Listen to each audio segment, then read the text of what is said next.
Welcome to the Happy Stack podcast, where we explore the science and strategies behind creating a happier, more fulfilling life. I'm Terri-Ann Richards, and I partner with organizations to address the root causes of burnout, disengagement, and stress, equipping leaders and teams with the tools they need to thrive, both organizationally and personally. Each episode, we dive into practical habits, insights, and strategies to help high performers like you level up from the inside out. Let's get stacking. Welcome back to the Happy Stack, the show where leaders, entrepreneurs, and high performers come to level up their lives from the inside out. Today's episode is going to hit close to home for a lot of you, especially if you're used to being the one with all the answers, the one who sets the tone, the one everyone else looks to for advice. We're going to talk about what it means to lead like a human, not a machine. I want to talk about the pressure to be perfect, polished, and on all the time, and how that performative version of leadership is quietly burning people out. We're also going to talk about what's on the other side of that performance, presence, and real presence, the kind that creates trust, the kind that opens up space for other people to lead too. So high achievers, especially leaders, are often trained, whether directly or not, to believe that being vulnerable makes you look weak, that showing emotion makes you look less credible, that perfection is the benchmark and anything less is a liability. But let me tell you what I've learned the hard way. Perfection isn't leadership. It's just armor, and it's really thick armor. And what people actually want, especially in today's teams, in today's workplaces, they're not looking for a perfect leader. They're looking for a present leader. And you've probably heard this static, it certainly gets shared around on LinkedIn. But according to a study in 2022 from McKinsey, the number one factor that makes employees feel supported and engaged isn't money or perks. It's trust.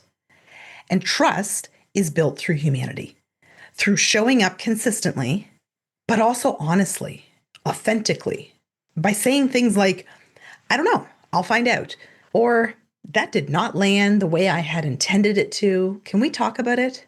Or, hey, I'm not my best today, but I am here. Those do not signal weaknesses. They signal safety. And safety, well, that's what unlocks productivity and performance and loyalty. I used to believe that I always had to be composed, that I always needed to have a strategy, always show up at 100%. But what I've come to see in myself and in the leaders that I coach is that perfection distances you from the people you're with. Presence is what connects you to them.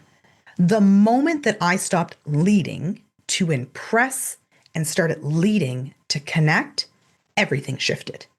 The teams that I was leading, well, we got more honest. The relationships I had with my clients, they went deeper.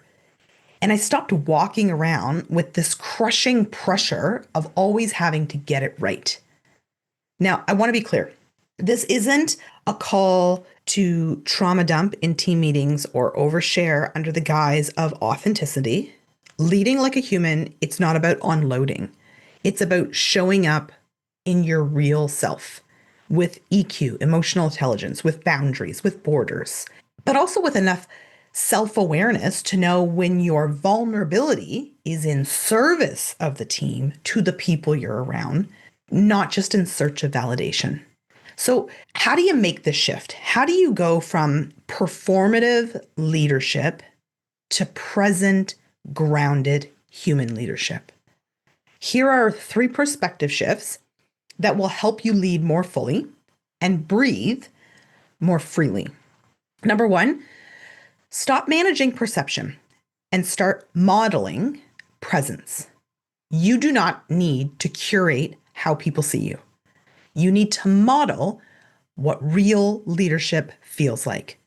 I want you to ask yourself, are you leading? Am I leading to prove something or to create something?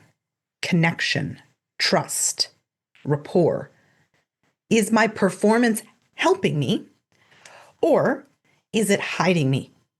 Real leadership, it's felt, it's tangible, And people do not follow perfect leaders. They follow honest ones. They follow present ones.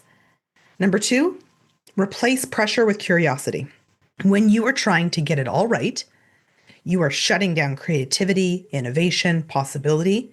Instead of, I need to have all the answers, try, well, what could we try here? And bring in the people around you. And this works in relationships too. This works with your kids. Instead of, this has to go perfectly, try, what will we learn either way? If this goes right or wrong, what are we going to learn? See, curiosity, it creates psychological safety. Psychological safety gives people a place to start building trust. When people have trust, they're going to be more productive. They're going to perform better. They're going to have stronger loyalty. And I look at psychological safety as sort of this, we've all heard the term 10x. It's a performance multiplier, right? It's not just about the woo-woos and the feel-goods, okay? It actually helps to improve your bottom line. Number 3, lead from compassion, not just control. See, control says, if I hold it all tightly enough, nothing's going to go wrong. Compassion says, even if it's messy, I trust myself to lead through it. Your team doesn't need you to be flawless. You've probably heard me say the word flawsome, flaws and all. They need you to be clear. They need you to be honest. They need you to be available. They need you to be present. They need you to be honest about making those mistakes. Hey, I don't know what the heck I'm doing. Hey, I made a mistake. Hey, I got it wrong. Because the more human you are, the more human they're allowed to be. And that's where the real growth lives, right? So your invitation this week, if you're not already doing it, if you are, virtual high five. But if you're not already doing it, just because of conditioning, just show up real just once this week. Maybe you tell your team something did not go as planned. Maybe it's admitting that you're not at capacity and you need to hit reset. Maybe it's modeling a boundary or asking a better question, staying curious. Lead like a human and watch how others are going to start rising around you. That's it for this episode. Thank you for being here. If this landed, I hope you take a moment to reflect and share this with someone who's tired of leading like a robot and ready to lead from the heart. Peace. Hey, thanks for listening to the Happy Stack podcast. If you enjoyed today's episode, be sure to subscribe, leave a review, and share it with someone who could use a little extra happiness in their life. Let's keep stacking those wins together. See you next time.